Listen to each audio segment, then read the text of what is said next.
দেশ এবং প্রবাসে যে যেখান থেকে আমার ভিডিওটা দেখতেছেন সবার প্রতি সালাম, আসসালামু আলাইকুম। আজকের পর থেকে ফেসবুক আইডি এবং টিকটক আইডি দুইটাই ফোন থেকে ডিলিট করে দিব। আমার জীবন দশায়, হায়াতে জিন্দিগিতে যতদিন বাইসা আছি, এই আইডি দুইটা আমি কোনোদিন চালাবো না, আর কোনো দিনও আসবো না ভিডিওতে।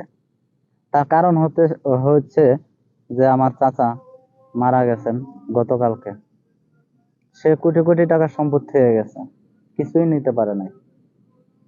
তো এই ফেসবুক আইডিতে এবং টিকটক আইডিতে যেই পরিমাণ সময় আমরা নষ্ট করি, আসলে এই সময়গুলো কাজে লাগানোর দরকার জীবনের। আমি মনে করি আমার এই সময়টা হলো জীবনের শেষ সময়। অন্তত এই সময়টায় ভালো কাজ করা দরকার, যেই কাজের মাধ্যমে আল্লাহ এবং আল্লাহর হাবিবের সন্তুষ্ট অর্জন করতে পারি। কারণ হচ্ছে এরকম সময় গেছে যায় যে আমরা ফেসবুক আইডিতে বা টিকটক আইডিতে ব্যস্ত আছি, ওইদিকে আয়োজন দিছে, চিন্তা করছে যে নামাজ একটু পরে যাই, কিন্তু সেই নামাজটা চলে গেছে। বা দেশের থেকে আহ মা বাবা ফোন দিছে, ফোনটা কাইটা দিছে, বা তাদেরকে বলে দিছে যে একটু পরে ফোন দিতেছে।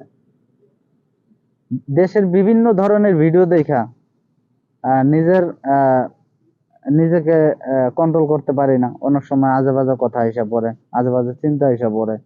তো আমার মনে হয় এইগুলো থেকে বিরত থাকলে অন্তত নিজেও ভালো থাকবো, সবার সাথে ভালো সম্পর্ক থাকবে, এবং কি একটু ভালো কাজের সময় ব্যয় করতে পারবো। এই চিন্তাধারা থেকে আমি ফেসবুক আইডি, টিকটক আইডি এগুলো থেকে একদম বিরত থাকবো। মেসেঞ্জারও ডিলিট করে দিতাম, কিন্তু এটা কর্মক্ষেত্রে কাজে লাগে, যেহেতু প্রবাসে আছি। তো এই জন্য হয়তো এটা রাখতে পারি। আর যদি দেখি যে না, এটা ছাড়া চলতে পারবো, তাহলে ডিলিট করে দেব। অর্থাৎ মিডিয়া জগৎ থেকে আমি আমার নিজেকে দূরে রাখবো।